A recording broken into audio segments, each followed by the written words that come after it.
आप देख रहे हैं सनातन फर्स्ट और मैं हूं विशाल। दो अलग अलग मामले हैं, लेकिन दोनों मजहबी लोगों से जुड़ा हुआ ही है। पहले महाराष्ट्र की बात, दूसरे वाले में आपको वीडियो क्लिप दिखा दूंगा और पूरा देखना हो तो आप टेलीग्राम में जाकर देख सकते हैं कि हिंदुओं के प्रति आसमानी लोगों की क्या सोच है। तो सबसे पहले महाराष्ट्र से जुड़ा हुआ मामला है। इम्तियाज जलील को आप सब जानते हैं, असदुद्दीन ओवैसी की पार्टी का दूसरा सांसद जो कि महाराष्ट्र से जीत कर आया। उसने शिवसेना नेता की तारीफ की है जिनका नाम है अब्दुल सत्तार, कि वो मेरे बड़े भाई हैं, वो किंग मेकर है।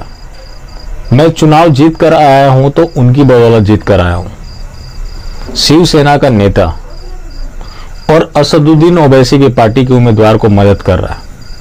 इसका मतलब तो यही हुआ, शिवसेना का प्रत्याशी 2019 के लोकसभा में 4000 वोट से हारा था, तो ये 4000 वोट से जीतने में सफल रहे और अपनी जीत का श्रेय अब्दुल सत्तार को दे रहे, जो कि पहले कांग्रेस में हुआ करते थे, अब शिवसेना में है।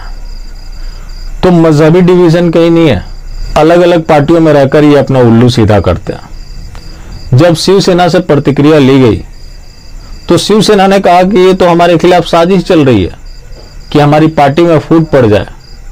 वो तारीफ कर रहे हैं, इसके पीछे कोई गहरा षड्यंत्र है और ये हमारी पार्टी को तोड़ने की साजिश चल रही है। जो साजिश करने वाला बैठा हुआ है, जैसा कि उनका दावा है, वो इनको नहीं दिखता।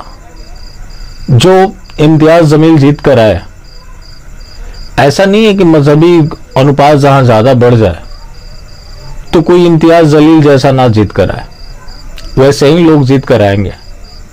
लेकिन जब तक हिंदू बहुसंख्यक है तब तक ये सेकुलरिज्म का नाटक चलता रहेगा। लेकिन इनके अंदर कोई डिवीजन नहीं है। रही बात असदुद्दीन ओवैसी की पार्टी का, तो भी महाविनाश, माफ कीजिएगा, महाविकास अघाड़ी में सम्मिलित होना चाहते हैं, ताकि जो उनके ऊपर आरोप लग रहा है कि ये भाजपा की बी टीम है, उस आरोप से वो बाहर निकल पाए। अब बात है दूसरे मामले की। तो ये रात वीडियो क्लिप, हिंदू लड़कियों को घर से बाहर निकालेंगे, उनके साथ ये चीज करेंगे। आज भी तुम्हारी लड़कियों को निकालकर रातों रात आएंगे, जो कि आपको टेलीग्राम में मिल जाएगा। महामंडलेश्वर यति नरसिंहानंद गिरी ने क्या खराब कहा था। अक्सर आप सुनते होंगे कि इनको हिंदू औरतों के सपने आते हैं। यह महामंडलेश्वर यति नरसिंहानंद गिरी का स्टेटमेंट है और इनके निशाने पर हर हिंदू औरत है, उनकी संपत्ति है। उन्होंने ये भी कहा था कि ये शिफ्टों में खाना खा रहे, घर नहीं बना रहे, शिफ्टों में सो रहे, क्योंकि इन्हें पता है कि सामने वाला घर उस काफिर का है, आज से 20 साल बाद हम उन्हें छीन लेंगे। औरतों की बात है तो एक आसमान में कोई बैठा हुआ है, इन्हीं लोगों के लिए बनाया हुआ है। इस धरती और औरतों पर सिर्फ और सिर्फ इन्हीं का हक है। काफिरों ने अवैध कब्जा कर रखा है।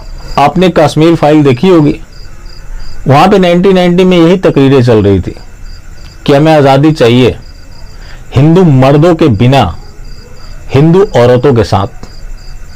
कहीं भी हत्याएं होती हैं तो उसकी हत्या हो जाती है, उसके घर में बलात्कार होता है, जैसा कि बंगाल में हुआ।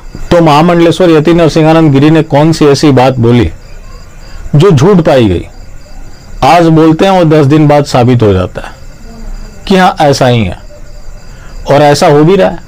उन्होंने ये भी कहा था कि अगर शरिया लागू हो जाता है तो हिंदुओं की संपत्ति को लूटना और उनकी औरतों के साथ बलात्कार, इसे अपराध नहीं माना जाएगा। तो ये सारी गतिविधि आप देखें तो ऐसा प्रतीत होता है कि भारत में घोषित रूप से शरिया लागू हो चुका है। ऑन कैमरा ये लोग इस तरह की तकरीरें दे रहे हैं। क्यों? क्योंकि इन्हें पता है कि आज जब माइनॉरिटी में है तो सिस्टम हमारे खिलाफ नहीं जा सकता। जिस दिन मेजोरिटी में हो जाएंगे, सिस्टम ही हमारा होगा तो हम वही करेंगे जो हमारे विचार है, जो रह रहकर सामने आ जाते हैं। यही कटु सच्चाई है। बाकी जिंदा रहें तो फिर मिलेंगे, और मिलते रहेंगे तो जिंदा रहेंगे। मिलना जुलना जारी रखें, लेकिन हाँ, मास्टर स्ट्रोक वादी बिल्कुल भी ना हो।